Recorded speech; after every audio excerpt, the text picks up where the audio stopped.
So you can play the same game for cosine of x. You can do the exact same thing. So we're going to restrict cosine a little differently. We're going to restrict cosine not to minus pi halves to pi halves, but actually to the interval 0 to pi, and that makes it 1 to 1. I've gone ahead and graphed cosine for you from 0 to pi, right? It continues like this.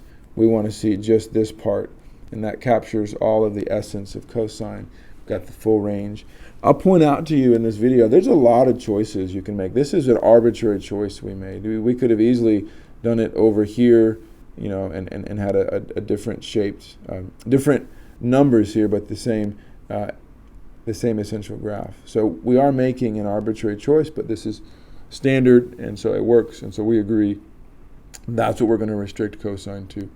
And so since it's 1 to 1 now, then it has an inverse, and we can denote the inverse of cosine by either, just like sine, cosine to the minus 1x like that, or it's also very typical to write arc cosine of x. And the arc cosine is nice because the notation isn't confusing. It's really clean.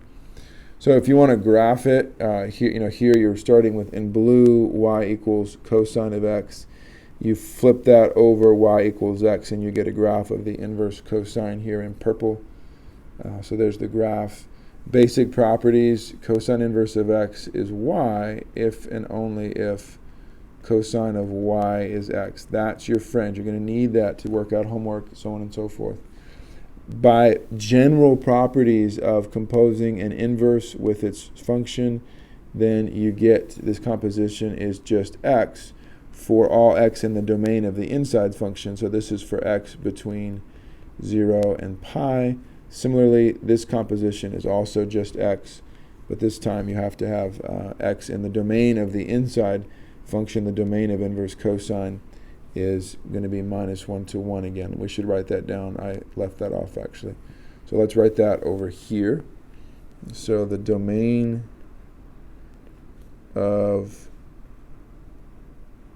arc cosine, I'm having a hard time writing. The domain of arc cosine of x is the range of cosine, which is minus 1 to 1, just like arc sine, but the range of arc cosine of x is 0 to pi. It's different. It's the domain of cosine, which we said was 0 to pi. Okay, so those are the basic properties, and then it can be shown that just almost exactly the same trick we did for the derivative of arc sine. You can compute the derivative of arc cosine, and you'll get negative 1 over the square root of 1 minus x squared.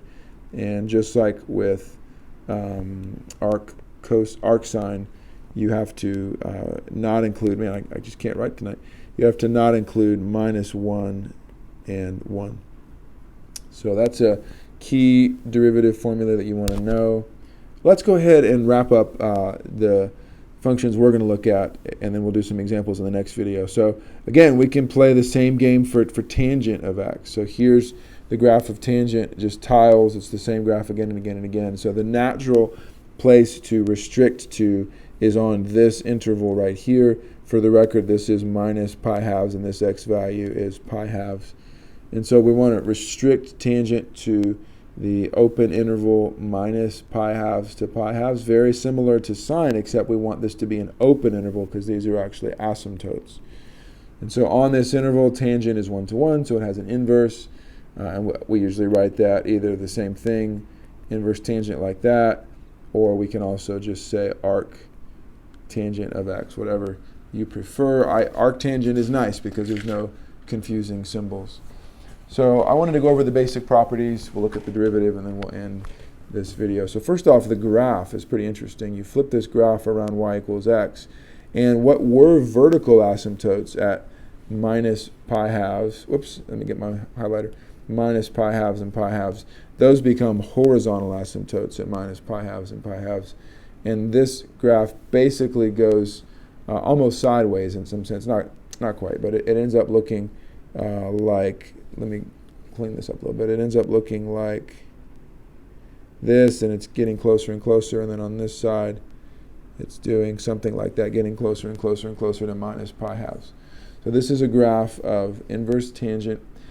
Two key limits are immediately clear from the graph. You'll need to know these.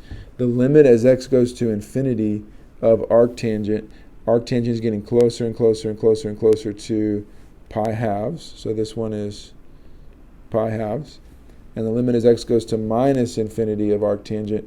Arctangent is getting closer and closer and closer to negative pi halves.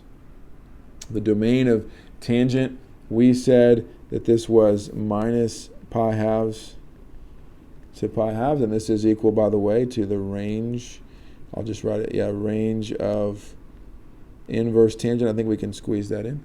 The range of tangent, is minus infinity to infinity. So somewhat surprisingly, that's the domain of the arctangent. The domain of the arctangent is everything. You can plug anything you want into arctangent. It's a very special inverse trig function. Just like before, we have these compositions, right? So this is just x, and this is for all x. That's my for all symbol there. And of course, this one is just x also whenever your x is between minus pi halves and pi halves. And so last but not least, let's take the derivative. I'm not going to work out the details. It's just like the example that I did for the derivative of arc sine. I would encourage you, see if you can come up with this derivative yourself. Set y equal to arctangent, write it as tangent y equals x, and build the triangle. Why don't you pause the video and try? And then hopefully after you've done that, you'll come up with 1 over 1 plus x squared. So that's what we get. Now, we could look at inverse secant, inverse cosecant, inverse cotangent. However, those really aren't used as frequently. And so if you want to see the formulas for those and their derivatives, you can look in your book. I'm going to focus our attention on, inverse sine, inverse cosine, and inverse tangent. And so that's a quick run through. In the last video, I'll just work out some examples with you, like the kind of things you'll see in your homework.